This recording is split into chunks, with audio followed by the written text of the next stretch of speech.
बिस्मिल्लाहिर्रहमानिर्रहीम। Dear students, अस्सलाम वालेकुम। डियर स्टूडेंट्स, इस वीडियो में मैं आपको एजेस से रिलेटेड क्वेश्चंस को सिर्फ 30 सेकंड में सॉल्व करने के शॉर्ट ट्रिक्स बताऊंगा। इससे पहले मैंने एक वीडियो अपलोड की है जो कि मैं उसका लिंक इस वीडियो के डिस्क्रिप्शन में भी प्रोवाइड कर दूंगा। वो मैंने ट्रेडिशनल तरीके से बाकायदा सॉल्व की है, लेकिन एग्ज़ाम में हमारे पास उन क्वेश्चंस को सॉल्व करने का टाइम नहीं होता।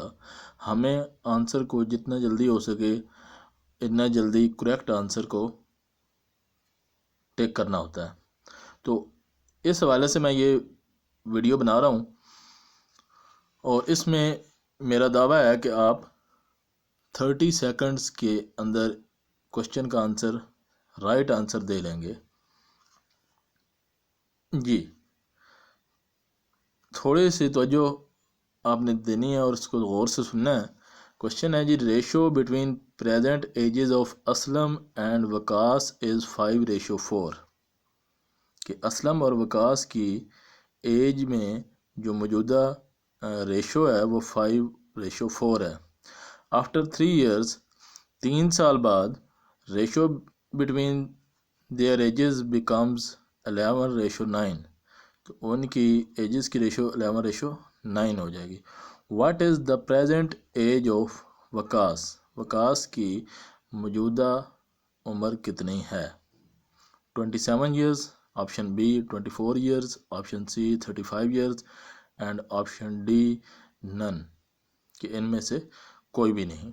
जी डियर स्टूडेंट्स, क्वेश्चन पे गौर करें। क्वेश्चन है असलम एंड वकास, जो पहले नाम है उसकी रेशो पहले लिखी है 5, और जो बाद में नाम वकास है उसकी रेशो बाद वाली है 5:4। तो असलम रेशो वकास, असलम को हम ए से लिखेंगे, वकास को डब्ल्यू से रिप्रेजेंट कर देंगे, और इनकी जो मौजूदा रेशो है वो है 5:4। जी डियर स्टूडेंट, हमें एज फाइंड करनी है वकास की। तो वकास की जो एज के लिए रेशो है वो है 4। उसको आप देखें, वो रेशो क्या है? 4। तो हमारे पास जो ऑप्शन दिए गए हैं 27, 24 और 35, इनमें से हम देखेंगे कि कौन सा नंबर 4 से डिवाइड होता है। अगर हमें यहाँ पे असलम की एज फाइंड करनी होती तो फिर हम 5 से चेक करते, लेकिन अभी हमने वकास की एज फाइंड करनी है और वकास के लिए जो रेशो है वो 4 है। रेशो में जो नंबर है वो 4 है, तो 4 से जो नंबर डिवाइड होता है, तो आप क्लियरली देख सकते हैं कि 27 4 से डिवाइड नहीं होता, 24 डिवाइड होता है और 35 भी नहीं होता। तो हमारे पास जो 4 से नंबर डिवाइड होता है वो है 24। तो मीन हमारा जो आंसर होगा यहाँ पे, जो प्रेजेंट एज ऑफ वकास होगी वो होगी 24। ठीक है जी, 24 हमारा राइट आंसर है। अब क्योंकि यहाँ पे हमारे पास तीनों में से सिर्फ एक ही नंबर ऐसा आया है कि जो 4 से डिवाइड हो रहा है, तो फिर हमें ये दूसरी रेशो जो है 11:9 को यूज़ करने की ज़रूरत नहीं है। ठीक है, अगर हमारे पास यहाँ पे दो आंसर आ जाते, दो नंबर ऐसे मिल जाते जो 4 से डिवाइड होते होते, फिर हम दूसरी रेशो को भी यूज़ करते। इससे रिलेटेड भी क्वेश्चन आगे है, नेक्स्ट क्वेश्चन में मैं आपको वो भी डिफरेंस बता दूंगा। लेकिन यहाँ पे क्योंकि एक ही आंसर आया है, एक ही नंबर ऐसे आया है जो 4 से डिवाइड होता है, तो फिर हम उस एक नंबर को ही राइट आंसर मान लेंगे। अगर हमारे पास दो नंबर ऐसे आ जाएं जो 4 से डिवाइड होते हो, तो फिर हमने दूसरी रेशो भी यूज़ करनी है, जो दूसरी रेशो 11:9 दी है। अब हमें उसे यूज़ करने की ज़रूरत नहीं है और हमारा यही राइट आंसर 24 है। ठीक हो, ये नेक्स्ट एक और प्रॉब्लम इससे रिलेटेड डिस्कस करते हैं ताकि आपका कंसेप्ट और क्लियर हो जाए। अगर आपको ये वीडियो, ये शॉर्ट ट्रिक्स अच्छे लग रहे हैं तो लाइक का बटन ज़रूर प्रेस कीजिएगा और हमारी हौसला अफजाई के लिए चैनल भी सब्सक्राइब कीजिएगा। जी, नेक्स्ट एक और क्वेश्चन है, इसको देखते हैं कि इसको कैसे सॉल्व करना है। क्वेश्चन है जी, ratio between present age of P and Q. P and Q की जो एजेस हैं उनमें जो रेशो है वो है 5:6। ठीक है, तो हम यहाँ पे लिखेंगे P over Q is equal to 5/6। जी आगे लिखते हैं कि आफ्टर 7 ईयर्स, 7 साल बाद, ratio between their edges become 6:7। तो उनकी जो एजेस में रेशो है 7 साल के बाद वो चेंज होकर 6:7 बन जाएगी। What is the present age of P. अब हमें पी की एज फाइंड करनी है। तो यहाँ पे पी का नाम पहले है, क्यू का बाद में है, तो इसका मतलब है 5 पी के लिए नंबर है और 6 क्यू के लिए है। तो ये P over Q is equal to 5/6। तो क्योंकि हमें पी की एज फाइंड करनी है तो हम पी के लिए जो नंबर है 5 उसको यूज़ करेंगे। ठीक है, अब 5 से हमने देखना है कि कौन सा नंबर डिवाइड होता है। हमारे पास जो राइट ऑप्शंस हैं, ए में है 40 ईयर्स, बी में है 42 और सी में है 35 ईयर्स और डी है नन ऑफ दिस, कि इनमें से कोई भी नहीं। तो आप देख सकते हैं कि हमारे पास जो 3 आंसर हैं 40, 42 और 35, उनमें से 2 नंबर ऐसे हैं जो 5 से डिवाइड होते हैं। 40 भी 5 से डिवाइड होता है, 35 भी 5 से डिवाइड होता है। मीन हमारा आंसर जो है वो अगर हुआ तो या 35 होगा या 40 होगा। ठीक है, यहाँ पे 2 नंबर ऐसे आ चुके हैं जो 5 से डिवाइड होते हैं। ठीक है, एक है 40 और एक है 35।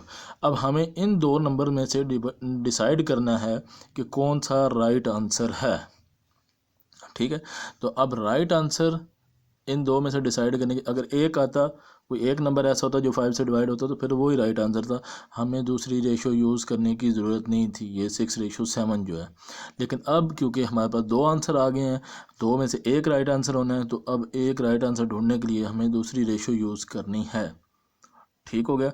अब दूसरी रेशो जो है वो क्या है जी, वो 7 ईयर्स आफ्टर, मतलब आज से 7 साल बाद उनकी एजेस में ये रेशो होगी 6 और 7। तो 7 साल बाद अब हम इन 2 नंबर को ही चेक करेंगे, जो कि हमारे 2 नंबर सिलेक्ट हो चुके हैं 40 और 35।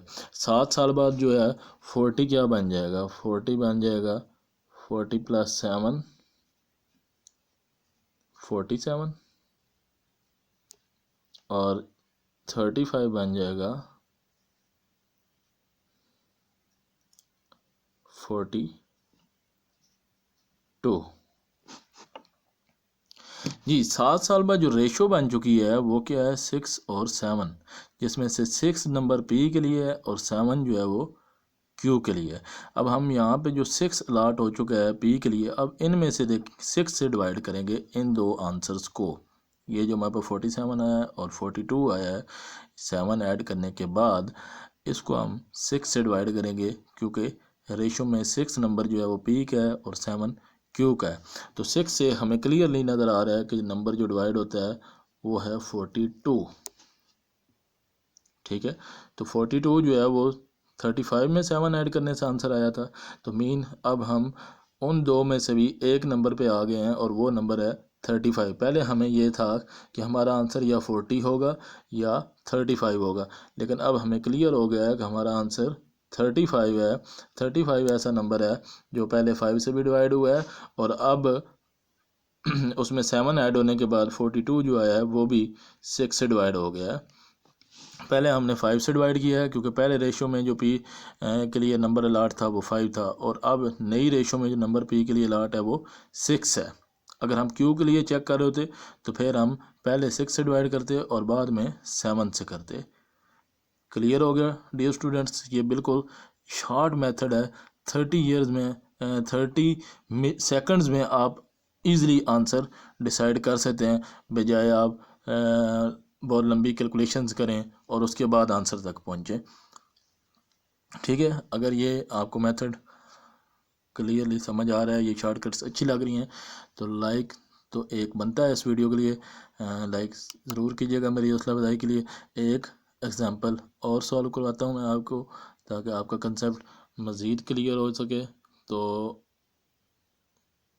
नेक्स्ट क्वेश्चन है जी, 6 years ago the ratio between ages of A and B is 6:5 कि 6 साल पहले ए और बी की रेशो जो थी एजेस में जो रेशो थी वो 6:5 थी। ए के लिए नंबर 6 और बी के लिए 5 यूज़ हो रहा है। और आज से 4 साल बाद एंड आफ्टर 4 years और 4 साल बाद ratio between their edges become 11 and 10। 6 साल पहले जो रेशो थी आज से 6 साल पहले वो 6:5 थी और आज से 4 साल बाद जो है रेशो वो 11:10 हो जाएगी। What is the present age of B. अब हमें बी की प्रेजेंट एज फाइंड करनी है। तो बी के लिए जो नंबर अलाट हैं, पहले हमें जो 6:5 में बी के लिए नंबर है वो 5 है और 11:10 में जो बी के लिए नंबर है वो 10 है। ठीक है, अब ये जो 6:5 है ये प्रेजेंट एज की रेशो नहीं है, बल्कि ये 6 years अगो 6 साल पहले की रेशो है। तो फिर हमारे पास ये जो ऑप्शन हैं, ऑप्शन ए है 19, ऑप्शन बी है 14, ऑप्शन सी है 16 and option D none. None mean इनमें से कोई नहीं। नंबर हमारे पास 3 ही है, 19, 14 या 16। अगर इनमें से कोई आंसर ना हुआ तो फिर हम नन को ओके करेंगे। ठीक है, तो अब इन नंबर्स को, ये इनकी प्रेजेंट एज है, हमें प्रेजेंट एज फाइंड करनी है बी की।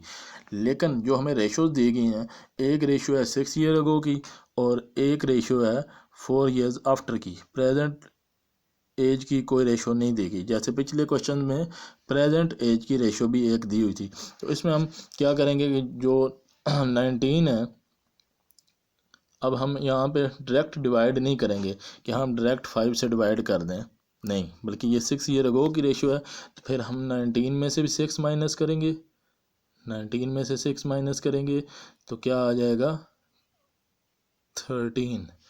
14 में से भी 6 माइनस करेंगे तो वो क्या आ जाएगा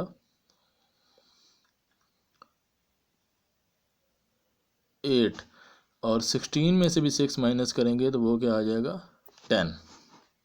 अब ये जो नंबर्स आए हैं नए नंबर, इनको हमने 5 से डिवाइड करना है। 5 से क्यों करना है? क्योंकि हमें बी के लिए जो नंबर अलाट है वो 5 है, क्योंकि हमें बी की प्रेजेंट एज फाइंड करनी है। अगर हमें ए की प्रेजेंट एज फाइंड करनी होती तो फिर हम 6 से डिवाइड करते। तो हमें क्लियरली नज़र आ रहा है कि 13, 8 और 10 में से जो नंबर डिवाइड हो सकता है 5 से वो सिर्फ 10 है। क्लियर? तो मीन 10 किस से बना है? 16 से। तो हमारा राइट आंसर 16 है। अब हमें क्योंकि एक ही नंबर मिला है जो 5 से डिवाइड होता है, तो हमें दूसरे को चेक करने की ज़रूरत नहीं है।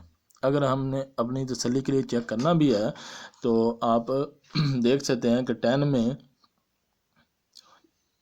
क्या ऐड करना है, सॉरी 10 कह रहा हूँ, 16 में 4 years आफ्टर, 4 साल बाद, 4 साल बाद 16 में 4 ऐड करेंगे तो वो क्या बन जाएगा 20। 16 में से 6 माइनस किए तो वो 10 आया और 16 में 4 प्लस किए तो वो 20 आया। तो 10 जो है वो 5 से डिवाइड होता है और 20 जो है वो 10 से डिवाइड होता है। तो दोनों केसेस में ये नंबर डिवाइड हो रहा है, तो राइट आंसर 16 है। इधर आप देख सकते हैं कि ये 14 में से हमने 6 माइनस किए तो 8 आया और 14 में 4 ऐड करें तो वो 18 आएगा। तो 8 जो था वो 5 से डिवाइड नहीं होता था और जो 18 है वो 10 से डिवाइड नहीं होता। इसी तरीके से आप 19 को भी चेक कर देते हैं, वो भी नहीं होगा। तो यहाँ पे आपने जो 6 years अगो था उसके लिए 6 माइनस किया और 10 आया और 10 5 से डिवाइड होता है। हम क्योंकि बी की एज फाइंड कर रहे हैं तो बी की जो जो नंबर है बी के लिए 5, उससे हम डिवाइड करेंगे। और 4 years लेटर, आज से 4 साल बाद जो है वो 16 जो है वो 20 बन जाएगा और 20 जो है वो भी 10 से डिवाइड होता है। तो इसलिए हमारा राइट आंसर 16 है। दूसरा चेक करने की वैसे ज़रूरत नहीं थी क्योंकि हमारे पास एक ही ऑप्शन आया था। क्लियर? अगर अभी भी क्लियर नहीं हुआ तो आपके लिए एक और एग्जांपल मैं मज़ीद सॉल्व करता हूँ ताकि बिल्कुल क्लियर हो जाए। अगर आपको ये शॉर्ट ट्रिक्स इजीली समझ आ रहे हैं और मेरा दावा है कि आप इन शॉर्ट ट्रिक्स को सीखने के बाद 30 सेकंड में क्वेश्चन सॉल्व कर लेंगे। तो मेरी इस वीडियो को मेरी हौसला अफजाई के लिए ज़रूर लाइक कीजिए, ताकि मैं आगे मज़ीद अच्छी वीडियोस आपके लिए बना सकूं। जी, लास्ट क्वेश्चन है, the ratio of ages of father and son is 17:7, कि फादर और सन की एजेस में जो रेशो है वो 17 और 7 है। मीन फादर के लिए जो नंबर अलाट किया गया वो 17 है और सन के लिए जो अलाट किया गया वो 7 है। 6 years अगो, 6 साल पहले, ये उनकी मौजूदा एज की जो रेशो दी गई थी, और अब जो है वो कहता है 6 साल पहले उनकी एज में जो रेशो थी वो 3:1 थी। Find the present age of father, father की प्रेजेंट एज फाइंड करें। ठीक हो गया। तो अब हमारे पास जो ऑप्शन हैं उनमें एक है 64 ईयर्स, एक है 51 ईयर, एक है 48 ईयर और एक है नन। तो हम इन नंबर्स को देखें, 64, 51 और 48, इनमें से कौन सा राइट आंसर है। अगर एक भी ना हुआ तो फिर हम नन को ओके करेंगे। तो अब हम पहली रेशो देखें। पहली रेशो में क्योंकि हमने फादर की प्रेजेंट एज फाइंड करनी है, present age of father find करना है, तो फादर के लिए जो रेशो में नंबर अलाट किया गया वो है 17। तो हमने देखना है कि इन तीन नंबर्स में से 64, 51 और 48 में से कौन सा नंबर है जो 17 से डिवाइड होता है। 64 जो है वो भी 17 से डिवाइड नहीं होता, 51 भी 17 से डिवाइड नहीं होता, 48 भी 17 से 51 सॉरी डिवाइड होता है, 48 डिवाइड नहीं होता। तो राइट आंसर हमारा है 51। क्योंकि अब हमें एक ही नंबर मिला है, दो नंबर नहीं मिले तो दूसरी रेशो को चेक करने की ज़रूरत नहीं है। लेकिन अगर फर्दर आप चेक करना चाहते हैं तो वो आप देख सकते हैं कि 6 ईयर्स अगो मीन 51 में से 6 माइनस कर दें तो 45 आ जाएगा, और 45 आप देख सकते हैं कि 3 से भी डिवाइड होता है। ठीक है, 51 जो है वो 17 से डिवाइड हो रहा था, और 51 में से जब आपने 6 माइनस किया तो 45 आया, तो 45 जो है वो 3 से भी डिवाइड हो रहा है। तो ऐसा एक ही नंबर हमें मिला है और यही हमारा राइट आंसर है। जी डियर स्टूडेंट्स, उम्मीद है आपको ये वीडियो पसंद आई होगी और आपने ये शॉर्ट ट्रिक्स सीख लिए होंगे। मेरी इस वीडियो को मेरी हौसला अफजाई के लिए लाइक ज़रूर कीजिएगा। अनकरीब में इंशाल्लाह प्रॉफिट और लॉस से रिलेटेड भी शॉर्ट ट्रिक्स की वीडियो अपलोड करूँगा। दुआओं में याद रखिएगा। शुक्रिया। खुदा हाफिज़।